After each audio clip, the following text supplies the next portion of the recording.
एक नया वैकेंसीज का नोटिफिकेशन जारी हो चुका है। ये वैकेंसीज का नोटिफिकेशन जारी किया गया है साउथ ईस्टर्न कोल फील्ड्स लिमिटेड के द्वारा।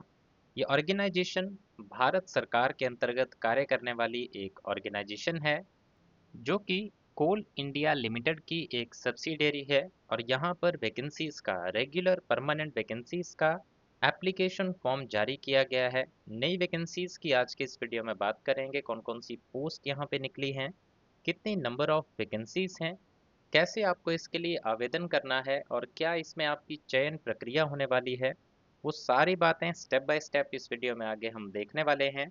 तो पूरी वीडियो को डिटेल में एंड तक देखिएगा ताकि आपको कोई भी डाउट ना बचे। कई कैंडिडेट्स को कई चीज़ें जो है समझ नहीं आ पाती क्योंकि वो पूरा वीडियो नहीं देखते हैं। अगर आप पूरा वीडियो डिटेल में देखते हैं, क्योंकि 6 से 7 मिनट का मैक्सिमम जो है इस चैनल पे आपको वीडियोस देखने को मिलते हैं, तो इतना वीडियो अगर आप पूरा देखते हैं, जितना भी बना होता है, स्टेप बाय स्टेप सारी जानकारी को एनालाइज करते हैं, तो आपको ऐसी कोई भी डिटेल नहीं बचती है जो पता ना लगे या समझ ना आ सके। हाँ, उसके बावजूद जो मैंने डिस्कस नहीं किया होता है वैसी कोई जानकारी अगर आपको चाहिए होती है तो आप कमेंट सेक्शन में ज़रूर कमेंट करिएगा। या फिर जो बताई गई इन्फॉर्मेशन है वो भी अगर समझ नहीं आती है तो भी आप वैसे कमेंट तो कर सकते हैं, लेकिन कुछ ऐसी चीज़ें पूछी जाती हैं जो बिल्कुल डायरेक्ट होती हैं। जैसे कि मैं ब्रांचेस की बात करता हूँ, जब इंजीनियरिंग जो वैकेंसीज निकलती हैं उसमें जो ब्रांच वाइज वैकेंसी होती है वो सबसे इम्पोर्टेंट होती है, क्योंकि उसमें कई कैंडिडेट्स को पता नहीं लग पाता कि ब्रांच कौन सी एलिजिबल है। वो मैं स्पेसिफिकली हर एक ब्रांच का नाम यहाँ पे बताता हूँ। तो अगर ऐसी चीज़ें आप कमेंट सेक्शन में करते हैं कि ब्रांच कौन सी एलिजिबल है, तो वो एक ऐसी इन्फॉर्मेशन है जो मैं पूरी तरह से एक एक ब्रांच का नाम बताता हूँ। तो वो चीज़ें आपको तभी पता लगेंगी जब आप वीडियो को डिटेल में स्टेप बाय स्टेप देखेंगे और ध्यान से सुनेंगे कि कौन सी ब्रांच जो है इसमें बताई होती है। तो ब्रांच रिलेटेड जो डाउट्स होते हैं वो मुझे लगता है कि अगर आप वीडियो को ध्यान से देखेंगे तो वहाँ पे ही आपके डाउट्स जो हैं वो क्लियर हो जाते हैं। हाँ, इसके अलावा कुछ ऐसी इन्फॉर्मेशन है जो आपको समझ नहीं आती है या कुछ कॉम्प्लिकेटेड चीज़ें होती हैं जो मैं बताने में कभी गलती हो जाती है या बता नहीं पाते हैं अच्छे से, तो वो आप पूछते हैं, उसमें कोई ऐसा इशू नहीं है, किसी भी चीज़ में ऐसा इशू नहीं है। लेकिन अगर ब्रांच वाइज की बात है तो ब्रांचेस के इन्फॉर्मेशन के लिए ध्यान से इस वीडियो को देखिएगा ताकि कोई भी डिटेल आपसे ऐसी ना हो जो आपसे मिस हो पाए। यहाँ पर साउथ ईस्टर्न कोल फील्ड्स लिमिटेड के द्वारा, जो कि कोल इंडिया के अंतर्गत आने वाली एक ऑर्गेनाइजेशन है, इसकी एक सब्सिडियरी है, भारत सरकार के अंतर्गत ये ऑर्गेनाइजेशन काम करती है। ऑनलाइन माध्यम से एप्लीकेशन फॉर्म यहाँ पे भरे जा रहे हैं। नोटिफिकेशन ये जारी किया गया है 8 अप्रैल 2026 को। बात करें अगर पोस्ट कौन कौन सी यहाँ पे निकली हुई हैं, तो पहली जो पोस्ट है वो है mining sirdar TNS grade C की, जिसके लिए आपको यहाँ पे बेसिक पे पर मंथ दिया जाएगा 47,330 रुपये, प्लस इसमें आपके और भी एमोल्यूमेंट्स जुड़ेंगे। तो आप ये समझ के चलिए यहाँ पे आपकी जो टोटल आपकी कंसोलिडेटेड पे जो सैलरी पर मंथ की होने वाली है वो आपकी ऑलमोस्ट 70,000 रुपये प्रति महीना के करीब जो है आपको यहाँ पे मिलने वाली है। इस पोस्ट की जो टोटल वैकेंसीज हैं वो है 577, 577 वैकेंसीज हैं, जिसमें कैटेगरी वाइज वैकेंसीज का पूरा ब्रेकअप आप यहाँ से देख सकते हैं। यूआर में है 225 वैकेंसीज, ईडब्ल्यूएस की हैं 58, ओबीसी एनसीएल की हैं 98, एसटी की हैं 86 और एससी कैटेगरी की हैं 110 वैकेंसीज। इसके बाद है post deputy surveyor TNS grade sea mining की। इसमें टोटल वैकेंसीज जो जारी की गई हैं वो हैं 43। नेक्स्ट वैकेंसी है assistant foreman electrical grade C की। इसके लिए हैं टोटल 435 वैकेंसीज, यानी कि 435 वैकेंसीज। तो अच्छी खासी वैकेंसीज, 1000 प्लस वैकेंसीज यहाँ पे जारी की गई हैं, जो कि सरकारी नौकरी है, एक परमानेंट नौकरी आपको मिलेगी यहाँ पे।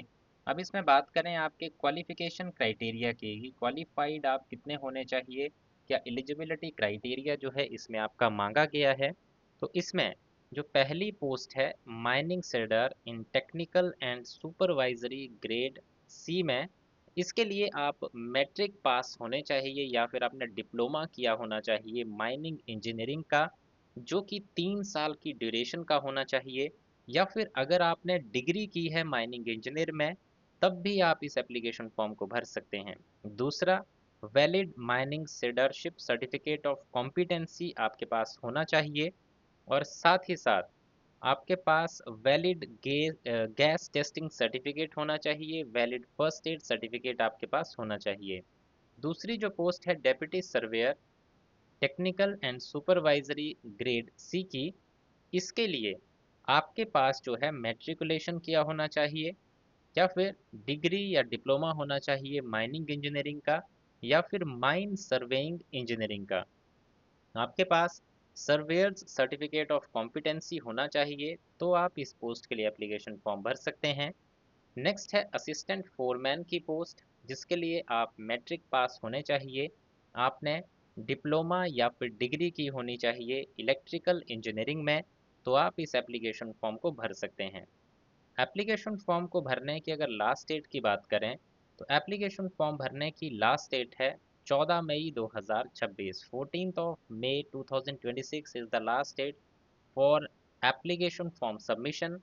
अब यहाँ पे अगर बात की जाए अदर क्राइटेरिया और इंस्ट्रक्शंस की, तो इसमें बात आती है आपकी एज लिमिट की। तो एज आपकी आयु होनी चाहिए 18 साल से लेके 30 साल के बीच में। 18 से 30 के बीच में अगर आपकी एज है तो इस एप्लीकेशन फॉर्म के लिए आप एलिजिबल हैं। और अगर आप रिजर्व कैटेगरी से बिलोंग करते हैं तो आपको एज में रिलैक्सेशन कैटेगरी वाइज यहाँ पर दिया जाएगा, जो सेंट्रल गवर्नमेंट के अकॉर्डिंग दिया जाता है। यहाँ पर सिलेक्शन प्रोसेस की बात करें, तो आपका कंप्यूटर बेस्ड टेस्ट जो है इसके लिए कंडक्ट किया जाएगा। कंप्यूटर बेस्ड टेस्ट के बेसिस पे ही यहाँ पर आपकी सिलेक्शन होगी। तो कंप्यूटर बेस्ड टेस्ट जो आपका होगा वो आपका आपकी पोस्ट के अकॉर्डिंग जो है वो कंडक्ट किया जाएगा, और उसी के अकॉर्डिंग आपकी फाइनल सिलेक्शन लिस्ट जो है वो प्रिपेयर की जाएगी। अब यहाँ पे बात की जाए कि आपका जो कंप्यूटर बेस्ड टेस्ट होगा उसमें आपसे क्या क्या पूछा जाएगा। तो इस कंप्यूटर बेस्ड टेस्ट में आपके दो सेक्शंस रहेंगे। एक होगा सेक्शन ए, जिसमें आपके टेक्निकल नॉलेज के क्वेश्चंस जो हैं पूछे जाएंगे, जो कि होंगे 80 multiple choice questions. 80 multiple choice questions will be asked in section A of computer based test. Technical knowledge का मतलब ये है कि जो आपने अपनी क्वालिफिकेशन की है उसमें जो आपका टेक्निकल पोर्शन आपने स्टडी किया हुआ है उसके सिलेबस के बेसिस पे यहाँ पे आपसे जो टेक्निकल क्वेश्चंस हैं वो पूछे जाएंगे। दूसरा जो आपका सेक्शन बी है उसमें क्वेश्चंस होंगे जनरल अवेयरनेस के, जनरल एप्टीट्यूड के और जनरल नॉलेज के, जो होंगे आपके 20 मल्टीपल चॉइस क्वेश्चंस। हर एक क्वेश्चन आपका 1 नंबर का रहेगा और इसमें कोई भी नेगेटिव मार्किंग जो है वो नहीं की जाएगी। आप सारे क्वेश्चंस जो हैं वो अटेम्प्ट कर सकते हैं। इस टेस्ट का सिलेबस जो है इसी नोटिफिकेशन में आगे आपको मिल जाएगा। इस नोटिफिकेशन को अगर आप डाउनलोड करना चाहते हैं तो हमारे टेलीग्राम चैनल पे ये नोटिफिकेशन अपलोड किया गया है, वहाँ से आप इसकी पीडीएफ डाउनलोड कर सकते हैं, और डायरेक्ट लिंक जो है एप्लीकेशन फॉर्म का वो भी आपको वहाँ पर मिल जाएगा। सिलेबस में आगे आपको बताऊंगा इसी वीडियो में, तो अंत तक इस वीडियो को ज़रूर देखिएगा। और साथ ही साथ इस तरह की जॉब्स की अगर आप रोज़ाना जानकारी पाना चाहते हैं तो हमारे इस यूट्यूब चैनल को भी सब्सक्राइब कर लें, और हमारे जो टेलीग्राम चैनल है उसको भी ज्वाइन कर लें। टेलीग्राम चैनल का लिंक आपको इसी वीडियो के डिस्क्रिप्शन में जाके मिल जाएगा। यहाँ पर बताया गया है कि ये जो आपका कंप्यूटर बेस्ड टेस्ट होगा इसमें आपके 45 मार्क्स आना अनिवार्य हैं, कंपलसरी हैं। अगर आप जनरल ईडब्ल्यूएस से बिलोंग करते हैं, OBC non creamy layer ex serviceman के लिए 40 मार्क्स, एससी एसटी कैंडिडेट के लिए 35 मार्क्स जो है लाना कंपलसरी है, अगर आप फाइनल मेरिट लिस्ट में अपना नाम पाना चाहते हैं। देन अप्लाई करने के लिए जो डायरेक्ट लिंक होगा जैसा कि मैंने आपको बताया हमारे टेलीग्राम चैनल पे आपको मिल जाएगा। ऑनलाइन माध्यम से ही आपको इसका एप्लीकेशन फॉर्म और एप्लीकेशन फ़ीस दोनों ही सबमिट करने होंगे।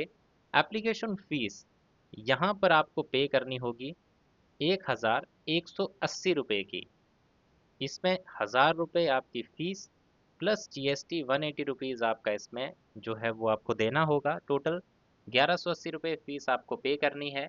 अगर आप S C S T ex serviceman disable candidate departmental candidate या एक फीमेल कैंडिडेट हैं तो फ्री ऑफ कॉस्ट आपका एप्लीकेशन फॉर्म यहाँ पे सबमिट किया जाएगा। आपसे कोई एग्जामिनेशन फ़ीस जो है वो नहीं ली जाएगी। 15 अप्रैल 2026 से एप्लीकेशन फॉर्म भरना शुरू होंगे। 14 मई 2026 तक आप इस एप्लीकेशन फॉर्म को सबमिट कर सकते हैं।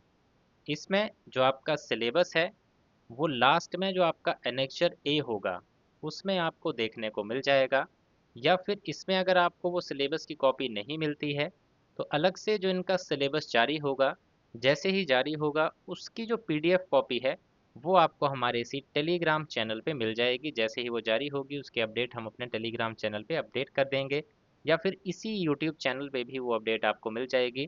तो आपको अगर टाइमली अपडेट चाहिए, फास्ट अपडेट चाहिए, गवर्नमेंट जॉब्स की जानकारी जो टेक्निकल जॉब्स होती हैं, इंजीनियरिंग कैंडिडेट्स और आईटीआई पास कैंडिडेट्स के लिए, तो हमारे टेलीग्राम चैनल को और हमारे इस यूट्यूब चैनल को ज़रूर ज्वाइन कर लें ताकि कोई भी अपडेट आपसे मिस ना हो पाए।